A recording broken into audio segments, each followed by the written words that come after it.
depois. Aí fala assim, usuário, precisamos de mais informação. Aí ele não fala, o pessoal da Helpdesk não fala com a informação que ele precisa. O que ele vai fazer? Vai dar o nome completo, o RG, o CPF e só. E talvez o departamento. Aí vai para o pessoal da Helpdesk. A Helpdesk fala assim, poxa, ainda está faltando informação. Aí o que vai acontecer? Vai voltar de novo. O problema é que podia ter sido resolvido em 15 minutos, está demorando cerca de 6 horas, 10 horas, até 2, 3 dias. Porque eles não sabem para quem direcionar e exatamente como, o que pedir para o usuário final. Não sabem como trabalhar isso. Então, essas são as duas organizações que eu tenho encontrado por aí. Só que existe uma coisa muito incomum nessas duas organizações, que eles dizem o seguinte, nós temos a intenção, Anderson. Qual que é a intenção que eles têm? Eles têm a intenção de criar processos. Pode seguir. Aí eles falam assim, Anderson, nós temos a intenção. O que eles querem? Eles querem criar processos, mas processos funcionais, processos que possam ser respeitados e que de alguma forma o usuário consiga respeitar isso.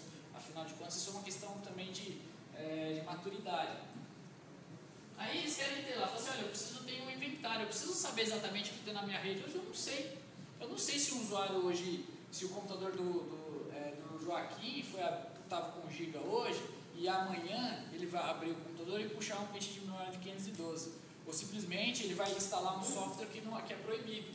Vai instalar o casal lá no computador. Vai instalar um software que realmente não tem licenciamento, não tem nada, é um software que foi baixado de qualquer site de download, o que é um perigo. E eles querem ter essa informação nas mãos. Então, normalmente eles falam isso para mim, Anderson, nós queremos isso, nós não temos. Então, imagina, hoje, no ano 2010, uma empresa que não tem uma solução de helpdesk, onde possa ser aberto chamado, acredito que todos vocês aqui devem ter uma solução que alguém não tem, sinceramente, não precisa ficar envergonhado, eu vou lá depois da consultoria para vocês. Alguém aqui não tem uma solução de helpdesk? Normalmente o pessoal tem.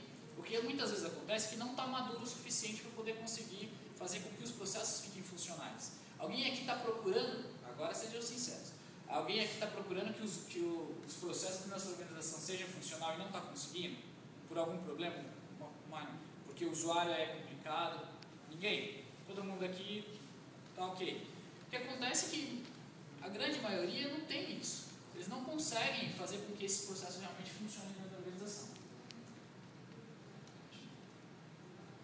Aí, só que existe um negócio, onde é que a gente deve estar hoje? Nós não podemos estar no cenário que eu apresentei aqui agora, a gente precisa estar num cenário superior. Que é o que eu chamo de a menina dos olhos da TI. O que é a menina dos olhos da TI? Pode passar. Esse cenário é o Helpdesk, né, que afinal de contas apareceu lá na década de 70. Depois veio o ITIL, que a gente tem que ter os processos, né? Um dos exemplos é a ITIL, tem o OBIT também, que apareceu lá na década de 80 com o CCTA. Alguém conhece o CCTA? Já ouviu falar do CCTA? Conhece a sigla? CCTA é Central Computer Telecommunications Agency, ou seja, apareceu o ITIL nessa época com essa organização. E hoje nós temos que estar em compliance, ou seja, compliance apareceu na década de 90, começando com as empresas financeiras, ou seja, bancos, instituições financeiras. E aí o que acontece?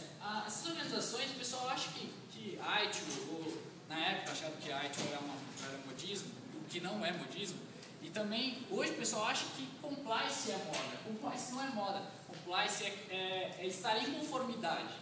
Se você não está em conformidade, você está em risco de compliance. O que é compliance exatamente? Compliance é você seguir regras, regulamentos, impostas às leis, né, internas e externas da organização. Ou seja, são realmente atividades, são leis que são impostas às atividades da instituição.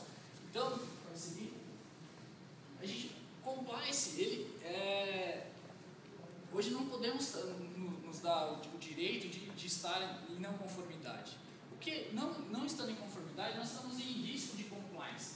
Risco de compliance, se você está em risco de compliance, você está passivo, né, de sofrer sanções legais.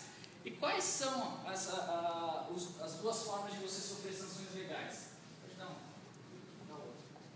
As duas formas de você sofrer sanções legais existe a direta e a indireta. Alguém já ouviu falar disso? Sanções legais diretas e indiretas? Não. Sanções legais diretas é o seguinte: você pode sofrer uma multa, né? Você por acaso não cumpriu determinada lei, você vai sofrer uma multa, ou seja, você está sofrendo uma perda financeira. E o pior é que você pode sofrer a indireta, que é uma perda de reputação. Se você perde reputação, logicamente você vai perder financeiramente. Pode ser que não seja agora, mas você vai perder um pouco mais para frente.